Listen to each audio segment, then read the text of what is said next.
الصبح بدا من طلعتي. السلام علیکم ورحمۃ اللہ وبرکاتہ. الحمد للہ نحمده ونستعینه ونستغفره ونؤمن به ونتوکل علیہ ونعوذ باللہ من شرور انفسنا ومن سیئات اعمالنا. من يهد الله فلا مضل له ومن يضلل فلا هادي له. نشهد ان لا اله الا الله وحده لا شريك له ونشهد ان محمدا عبده ورسوله. اما بعد فاعوذ بالله من الشیطان الرجیم. بسم الله الرحمن الرحیم. یا ایها الذین آمنوا ادخلوا فی السلم کافة ولا تتبعوا خطوات الشیطان انه لکم عدو مبین. صدق اللہ العلی العظیم. محترم سامعین، برادران اسلام، معزز علماء کرام، عزیز طلباء، پردہ نشین ماں و بہن، آج میں آپ کے سامنے ایک بہت ہی اہم بات رکھنے جا رہا ہوں. وہ کیا ہے کہ مومن ایمان کے ذریعے سے اسلام کے اندر داخل ہوتا ہے. دخول اسلام کے لیے ایمان شرط ہے. ایمان کے بغیر کوئی انسان اسلام میں داخل نہیں ہو سکتا ہے. اب اسلام میں داخل ہونے کے بعد اسلام میں کس طرح داخل ہونا چاہیے، اس سلسلے میں کچھ باتیں عرض کرنی ہے. اللہ تبارک تعالی ہمیں آپ کو ان باتوں کو سمجھنے کی توفیق عطا فرمائے. میرے محترم، اسلام کیا ہے؟ اسلام ایک ادارہ ہے، اسلام ایک چھاونی ہے، اسلام ایک یونیورسٹی ہے. اس میں داخلہ کے لیے، اس میں ایڈمیشن کے لیے ایمان شرط ہے. اب جب انسان ایمان قبول کر لیتا ہے، اس کے بعد وہ اسلام کے اندر داخل ہو جاتا ہے. اسلام کے اندر داخل ہونے کے بعد اسلام کے ہر احکام کو جان کر اس پر عمل کرنا ضروری ہو جاتا ہے. اس لیے نبی کریم صلی اللہ علیہ وسلم فرماتے ہیں طلب العلم فریضۃ علی کل مسلم، کہ علم دین یعنی اسلام اور دین کا اتنا علم حاصل کرنا جس سے انسان حلال و حرام، جائز ناجائز، حق و باطل، ان تمام چیزوں کو سامنے رکھ کر زندگی گزار سکے. یعنی پورے طور پر اسلام کے ایک ایک رکن کو جان کر اس پر عمل کرنا ضروری ہے.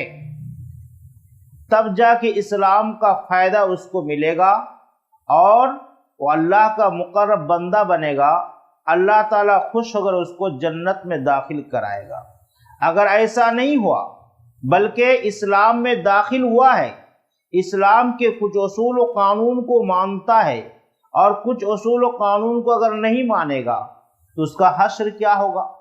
مثال کے طور پر ایک آدمی نماز پڑھتا ہے، روزہ بھی رکھتا ہے، سر پہ ٹوپی ہے، چہرے پہ داڑھی ہے، حج بھی کیا ہے، لیکن اللہ نے اسے مال دولت سے نوازا ہے. وہ صاحب نصاب ہے شریعت کی نظر میں. صاحب نصاب ہونے کے بعد اگر وہ اب مال کی زکوٰۃ دے رہا ہے تو صحیح ہے، اگر نہیں دے رہا ہے تو اس کی دو صورت: یا تو زکوٰۃ کی فرضیت کو مانتا ہے، مان کر مال کی محبت کی وجہ سے زکوٰۃ نہیں دے رہا ہے تو گناہ کبیرہ کرنے والا ہوگا.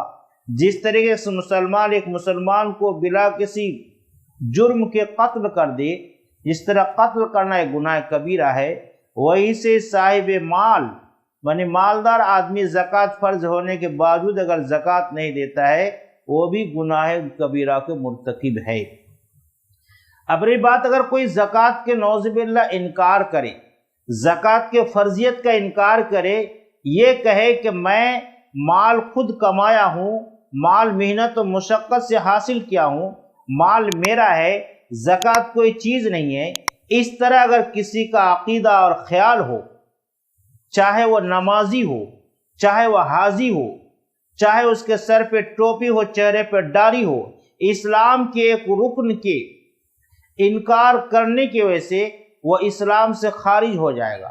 جس طریقے سے دنیاوی ایک دستور ہے، مثال کے طور پر ایک یونیورسٹی یا کالج ہے، اس میں جب کوئی بچہ ایڈمیشن لیتا ہے، داخلہ لیتا ہے، داخلہ لینے کے بعد اگر وہ بچہ کالج کے کسی ایک اصول اور قانون کا انکار کرے کہ پروفیسر صاحب میں آپ کے کالج اور یونیورسٹی کے ہر اصول کو مانتا ہوں لیکن فلاں نمبر اصول کو میں نہیں مانتا، تو وہ کالج والے، یونیورسٹی والے ایسے اسٹوڈنٹ کو، ایسے طالب علم کو اپنے کالج میں نہیں رکھیں گے، بلکہ اس کو اخراج کرے گا، اس کو سسپینڈ کر دے گا، اس کو اخراج کر دے گا۔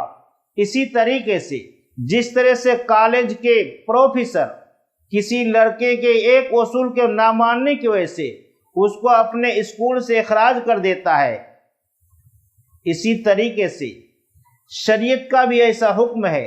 اگر کوئی انسان ایمان لانے کے بعد اسلام میں داخل ہوتا ہے، اسلام کے آئین قانون کو کچھ کو مانتا ہے، کچھ کو نہیں مانتا ہے، تو ایسے شخص کا بھی مسئلہ یہی ہے کہ وہ شخص چاہے نمازی ہو، حاجی ہو، غازی ہو، لیکن شریعت کے ایک اصول کو اگر وہ نہیں مانتا ہے وہ اسلام سے خارج ہو جاتا ہے۔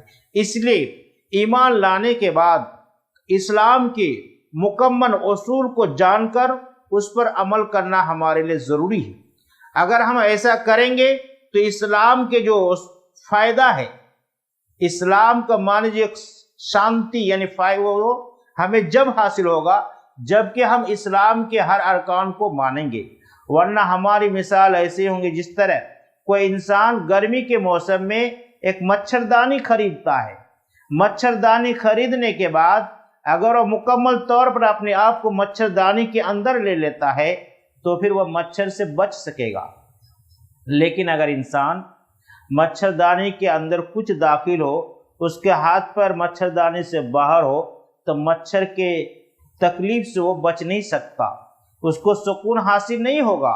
اسی طریقے سے کوئی انسان، چاہے وہ مرد ہو یا عورت، جوان ہو یا بوڑھا، مسافر یا مقیم، اگر اسلام کے پورے اصول کو نہیں مانے گا، پورے اصول پر، پورے قانون پر عمل نہیں کرے گا، تو اسلام کا مکمل فائدہ سے وہ نہیں اٹھا سکتا ہے، یعنی مقصد زندگی کو پورا نہیں کر سکتا ہے۔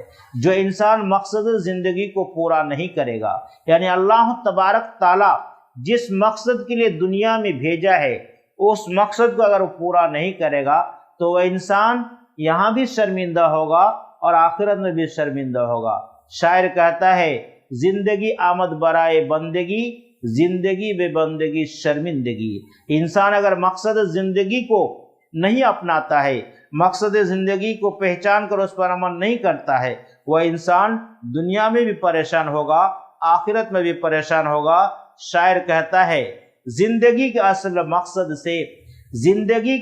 مقصد سے بندہ ہے بے خبر، مارا مارا پھر رہا ہے اس جہاں میں ہر بشر۔ خدا کو بھول گئے لوگ فکر روزی میں، خدا کو بھول گئے لوگ فکر روزی میں، خیال رزق ہے رزاق کا خیال نہیں۔ اللہ تبارک تعالی ہمیں ایمان کے ساتھ اسلام میں مکمل طور پر داخل ہو کر اسلام کے پورے اصول کو جان کر اس پر عمل کرنے کی توفیق عطا فرمائے اور خاتمہ بالخیر فرمائے۔ بلا حساب کتاب ہم سبوں کو اللہ جنت نصیب کرے، آمین ثم آمین۔ السلام علیکم ورحمۃ اللہ وبرکاتہ۔